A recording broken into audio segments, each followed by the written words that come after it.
Rajasthan board उच्च माध्यमिक परीक्षा 2026 कक्षा 12वीं हिंदी साहित्य का पेपर आज हुआ है 10 मार्च 2026 को। तो उसकी सबसे सटीक, सबसे पहले और 100% एकदम सही आंसर की और पेपर सॉल्यूशन का वीडियो लेके आ चुके हैं। तो वीडियो को लाइक कर देना और चैनल को सब्सक्राइब कर देना।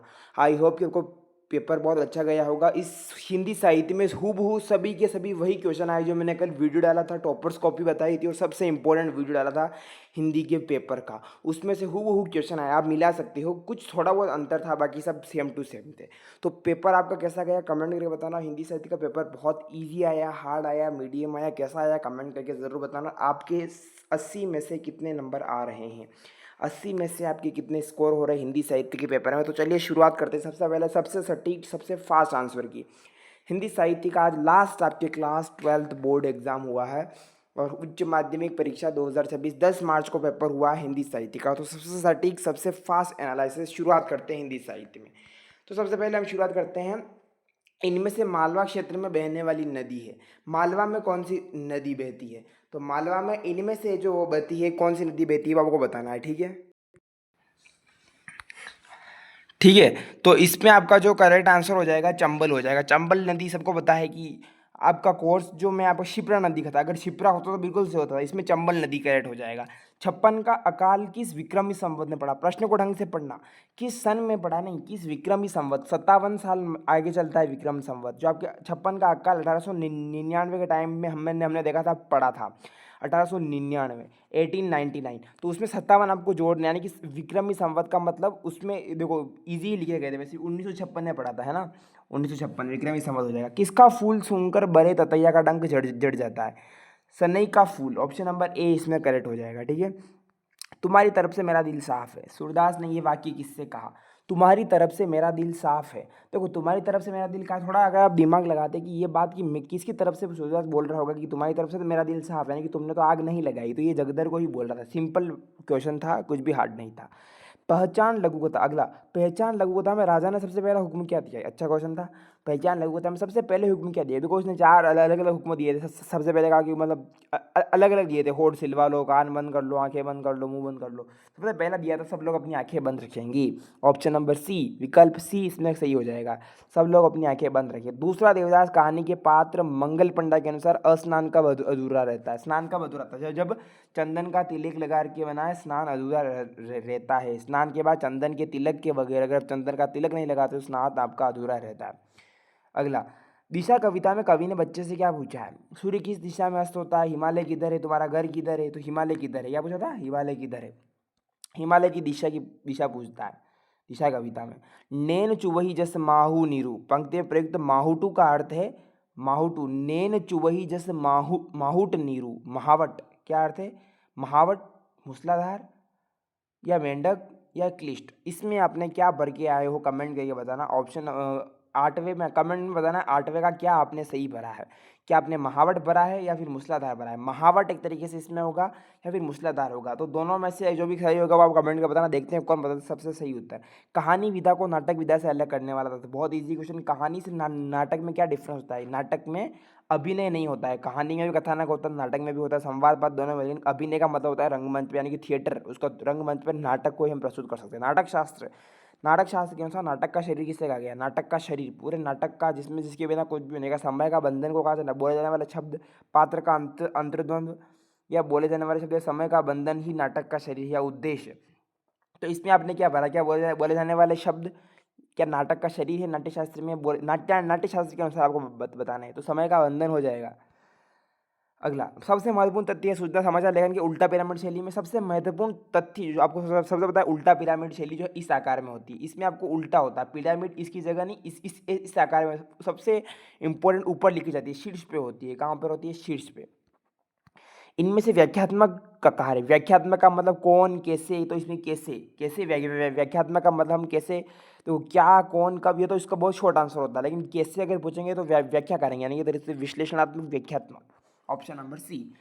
अगला, हिमाद्री तुग संग से प्रबुद्ध शुद्ध भारती, स्वयं प्रभा समुज्वला स्वतंत्रता पुकारती। औज गुण है, कौन सा गुण है? औज गुण है। तो सबसे फेमस एग्जाम्पल। अगर आपने गुण पढ़े हैं प्रसाद, माधुर्य और ओज, तो अलग अलग अपने उदाहरण पढ़े होंगे। तो ओज गुण का उदाहरण है, तो बहुत इजी लेवल का पूछा गया। हिमाद्री तुंग शुंग से प्रभु शुद्ध भारती, स्वयं प्रभा समुज्वला स्वतंत्रता पुकारती।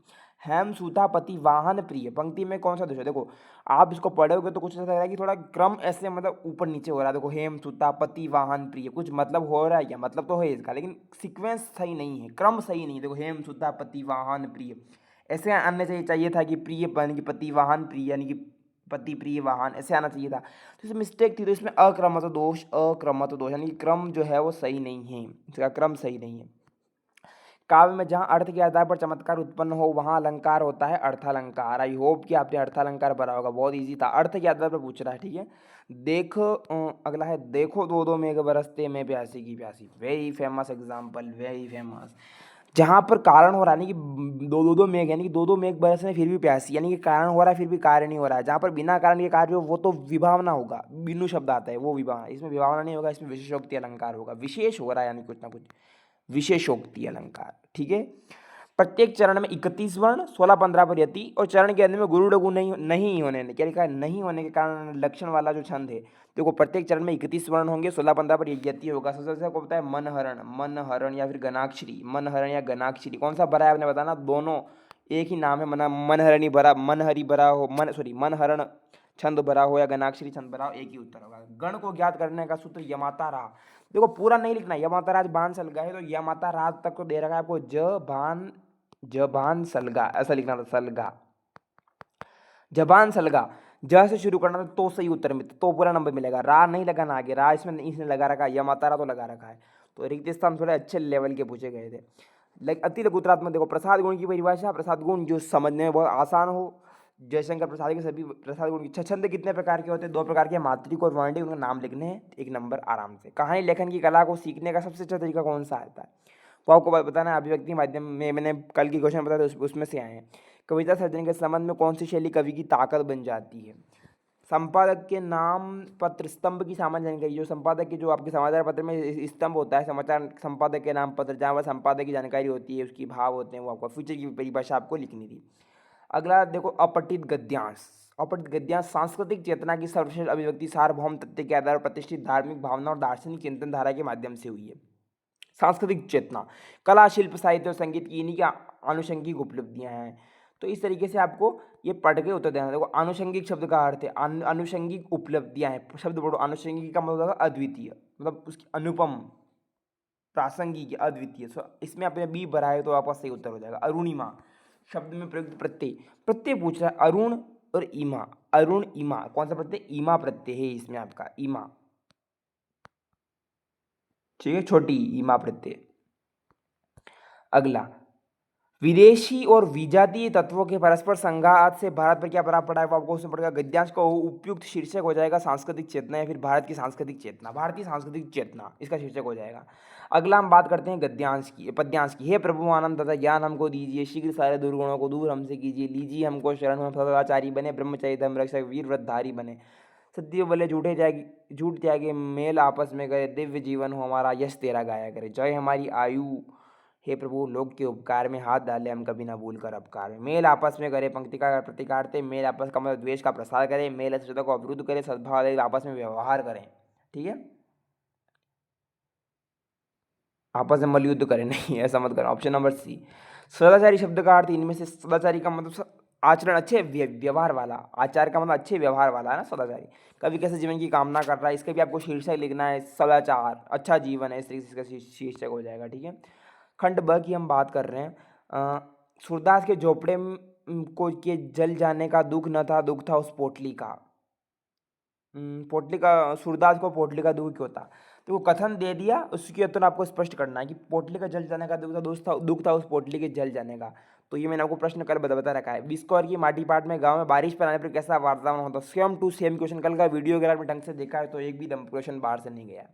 अपना मालवा खाओ जोड़ से बताएं, पाठ क्या था बताइए? मालवा मालवा थोड़ा कट रहा है आगे। अगला क्वेश्चन, देव सेना के गीत में प्रलय चल रहा था अपने पद, पंक्ति का आशय स्पष्ट कीजिए कि प्रलय चल रहा अपने पद पर, इसका क्या आशय था उसमें आपको लिखना है। अच्छा क्वेश्चन था।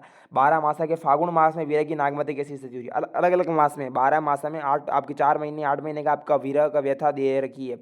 4 महीने की, तो इसमें फागुन महीने में क्या क्या हालत हो जाती है, होली के टाइम पे जल जाती है, होली जो जल रही है। दूसरी की फागुन माह में जो वीरो होता है उसमें आपको क्या स्थिति हो रही है वो आपको लिखना है। सच्चिदानंद हिरानंद वैसे है कि एक गणन का साहित्यिक परिचय, कल मैंने कवि परिचय लेखक परिचय का बताया था, उनमें से दोनों में आपको कोई सा भी एक लिखना है। आई होप आपने अज्ञेय का किया होगा या फिर किसी का। बालक द्वारा लड्डू मांगने पर पिता एवं अध्यापक क्यों निराश हो गए। किसान को साझे में खेती करने के लिए किसने और क्या पट्टी पढ़ाई वो आपको बताना है। अच्छा क्वेश्चन था। इसके अलावा रामचंद्र शुक्ल या ममता कालिया, रामचंद्र शुक्ल या ममता कालिया का साहित्यिक परिचय बहुत इजी लेवल का था। मानवीकरण अलंकार की परिभाषा उदाहरण से सबसे इजी अलंकार पूछा गया। अगला खंड स की बात करते हैं। सरोज स्मृति कविता में पिता पुत्री के आत्मीय संबंध, पिता के संघर्ष और पुत्री की वियोग की पीड़ा का संवेदनशील चित्रण है। बहुत अच्छा क्वेश्चन है सरोज स्मृति। कल मैंने आपको इंपॉर्टेंट क्वेश्चन में ये बताया था। उस उक्त कथन की समीक्षा कीजिए। या फिर भरत राम के प्रति अटूट श्रद्धा भाव सतत समर्पण रखते हैं, भरत राम के प्रति अटूट श्रद्धा भाव में सतत समर्पण रखते हैं, उस उक्त कथन की समीक्षा कीजिए। अच्छे लेवल का। विकास का उजला पहलू अपने पीछे कितने व्यापक पैमाने पर विनाश का अंधेरा लेकर आया, जहाँ कोई वापसी नहीं पाठ के आधार पर कथन की समीक्षा कीजिए। अथवा कुटज पाठ के आधार पर कुटज वृक्ष की विशेषताओं का विवेचना कीजिए। तो ये आपका नीचे वाला किया होगा तो बहुत इजी लेवल का। आपने कौन सा किया कमेंट करके बताना। 17वें का। 18वां क्वेश्चन। सूरदास पर खेल में रोते हो कि चेतन सिंह को क्या प्रभाव पड़ा कि खेल में रोते हो, पूरा उसका सब कुछ बदल गया और अचानक से उठ खड़ा हुआ। हम फिर बनाएंगे वाला। अपना मालवा खाओ जड़ू सभ्यता में पाठ के अनुसार पर्यावरण विनाश से प्रकृति का संतुलन बिगड़ रहा है, मतलब पर्यावरण और प्रकृति जो है वो इम्बैलेंस हो रही है, कैसे संतुलन बिगड़ रहा है उसके आधार पर वो बिगड़ रहा है, कैसे समझाना है आपको। खंड 10 था आपका, जिसमें आपको गद्यांश की व्याख्या करनी थी। बुक की संवाद पहुंचाने का काम सभी नहीं कर सकते। संवदिया कौन से, पहले ही लाइन से आपको पता था संवदिया फणीश्वरनाथ रेणु का संवदिया, संवदिया से लिया गया है। तो उसमें आपको इसकी व्याख्या करनी थी, इसको डिटेल में समझाना था। अथवा में कौन सा पूछा गया था, अथवा में पूछा गया था एक वृद्ध मासी ने उसके सिर पर हाथ फेरकर आशीर्वाद किया और कहा तो इनाम जो मैं वही दे। बालक बच गया, कौन सा चैप्टर है, बालक बच गया, चंद्रदेव शर्मा गुलेरी। बालक बच गया वाले जो लघु कथा है उससे आपका लिया गया। पद्यांश की व्याख्या देखते हैं। अमुक दिन अमुक बार मदन महीने की होवेगी पंचमी, दफ्तर में छुट्टी थी यह था प्रमाण, वसंत आया। कौन सा कविता, वसंत आया। रघुवीर सहाय की कविता थी वसंत आया। कटाक्ष करते हैं प्रकृति और मनुष्य के जो रिश्ते टूट जाते हैं उस पर।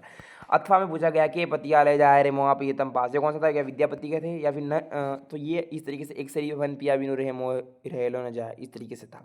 अगला निबंध, निबंध मैंने आपको बताया था उस ऑपरेशन सिंदूर भारत का गौरव, मैंने बताया था आर्टिफिशियल इंटेलिजेंस और आतंकवाद ऑपरेशन सिंदूर का जरूर आएगा 100% गारंटीड। ये तो आपने किया, ऑपरेशन सिंदूर पे आया है भारत का गौरव। राजस्थान की शोएब इमरान, मेरी प्रिय रचना, नियमित योग आज की महती आवश्यकता।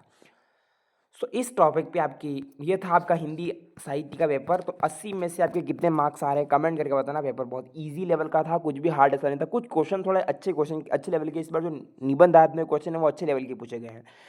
कमेंट करके बताना 80 में से कितने मार्क्स आपके आ रहे हैं और कितने मार्क्स आप स्कोर कर रहे हो। आई होप कि आपका पेपर बहुत अच्छा गया होगा। अब आपके बोर्ड एग्जाम खत्म हो चुके हैं, 12th के बाद क्या करें इसके ऊपर भी वीडियो जरूर आएगा। तो चैनल को सब्सक्राइब करके रख देना और वीडियो को लाइक कर देना और चैनल से जुड़े रहना। आपके साथ और भी ऐसे वीडियोज जो आपकी करियर गाइडेंस के लिए इंपॉर्टेंट होंगे जरूर आते रहेंगे।